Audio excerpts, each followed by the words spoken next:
President Putin, whether, people like him or not, has a lot of personal history of Russia falling apart, vulnerable, attacked, and insulted, he would say, by the West. So my Psychology 101 is that Vladimir Putin has decided that this is not going to happen on his watch. And he is bound and determined to put Russia back on the international stage. He is bound and determined to do everything that he possibly can to parlay whatever power they have to make Russia a key player. Witness what's happening in Syria, and I'm sure there'll be some questions on that. But, part of that obviously was to rescue President Assad of Syria, but it was also to make sure that Russia is a factor in whatever the ultimate solution for that conflict will be.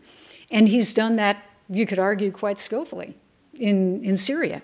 He has injected himself around the world. He is now very much a player in the Middle East. He has this would be, I think, a malevolent side of his foreign policy, but he has created these, conflicts in different countries in the perimeter, which are unresolved conflicts, in which he can continue to keep countries in the neighborhood relatively weak. Witness Georgia. I know some people you came back from Georgia. Witness Ukraine with Crimea, which is now part of Russia. He's played his cards pretty well. So how did he do it? And here I'll do a little skip and a jump. Maybe, Carol, you can keep me honest on the time. So maybe another 10, 15 minutes, something like that, and then we'll get to questions. But so how did he do it? One of the first things he did was to control the media, because he knew, as a former KGB person who understands that in Russia, the media are very important. Saturation of television, even in the, most, I was going to say deaf, the Russians call them deaf places, these towns in the hinterland that are very, very primitive. This penetration of TV is in the 90s, 95%, 92, 95%. A lot of people watch TV. So controlling the media was very important. How did he do it? Primarily, there were cases, in fact, I witnessed them myself, where you had guys with guns at the door for one of the stations called NTV. But a lot of it was financial control, allowing people who were close to the Kremlin to buy up broadcasting stations. It could mainly television, some radio. And then they were friendly to the Kremlin.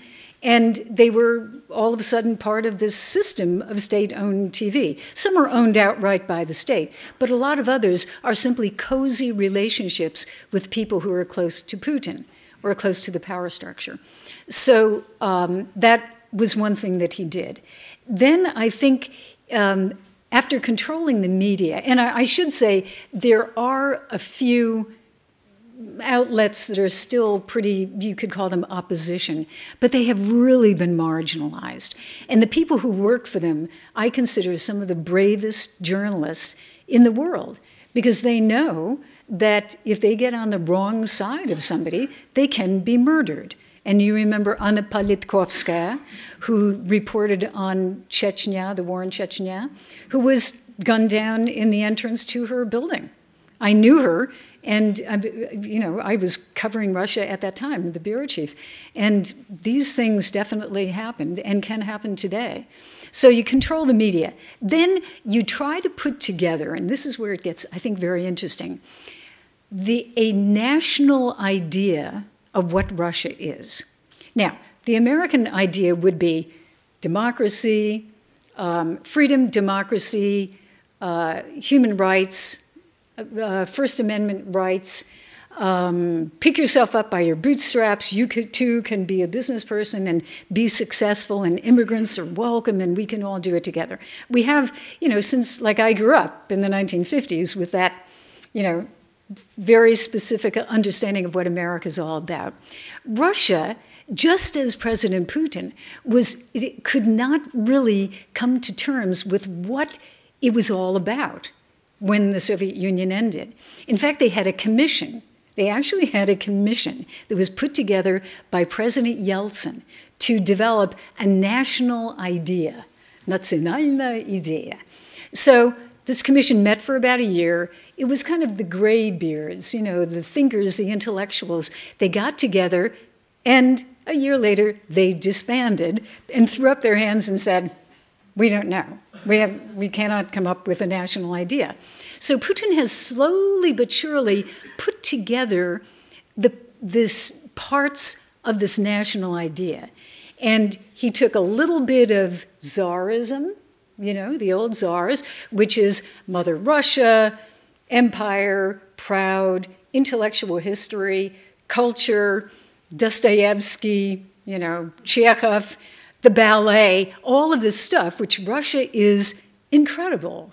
The level of culture, high culture in Russia, is extraordinarily high. So he takes part of Tsarism, he takes some of the Soviet Union, and primarily he takes the Great War for the Fatherland, better known to us as World War II, and the bravery that the Russians showed, which they really did. We all know what they did during World War II.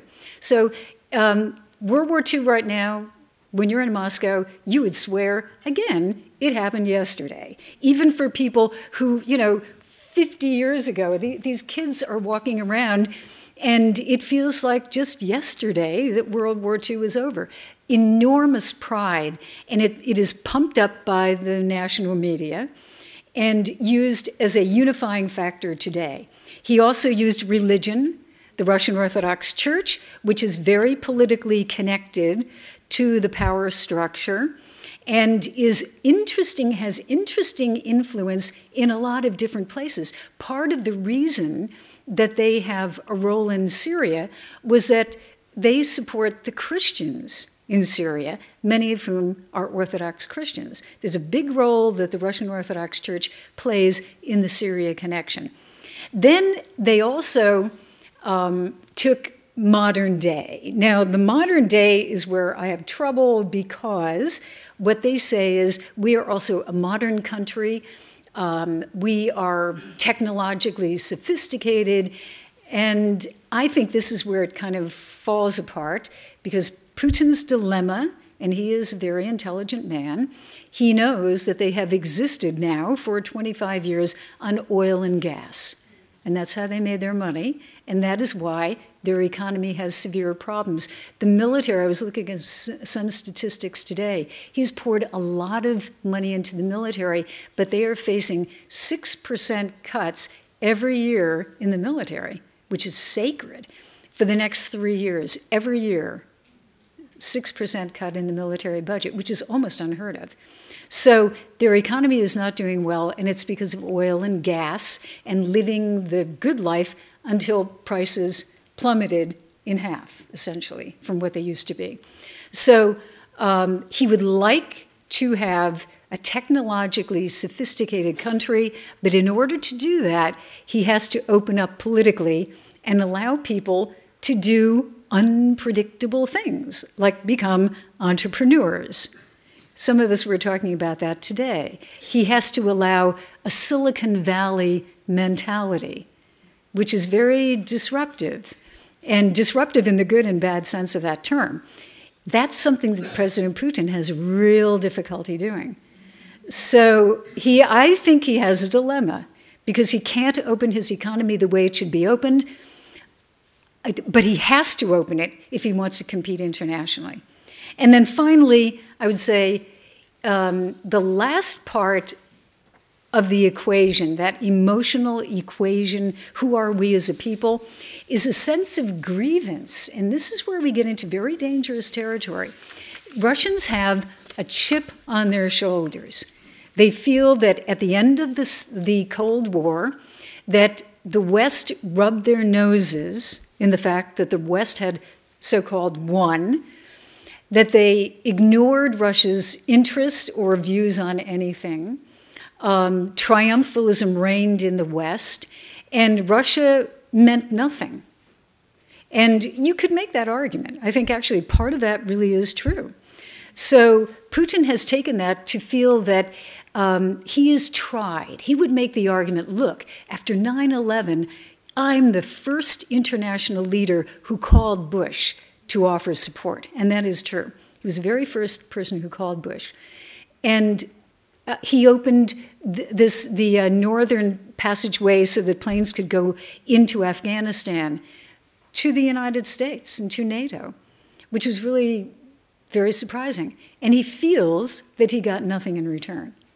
He feels that he got color revolutions, the so-called color revolutions.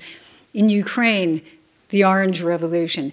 In Georgia, the Rose Revolution. He would even argue that Arab Spring was something that the United States instigated. And he has a personal animosity toward Hillary Clinton because of the demonstrations on the streets of Moscow in 2012 by people over their own demonstrations against the elections. And he blames Hillary Clinton for, quote, giving the sign to those Russian demonstrators to go out in the streets and protest. He literally thinks that the United States is trying to carry out a color revolution against him and depose him. So to him, this is personal. He believes that we're trying to carry out regime change in Russia.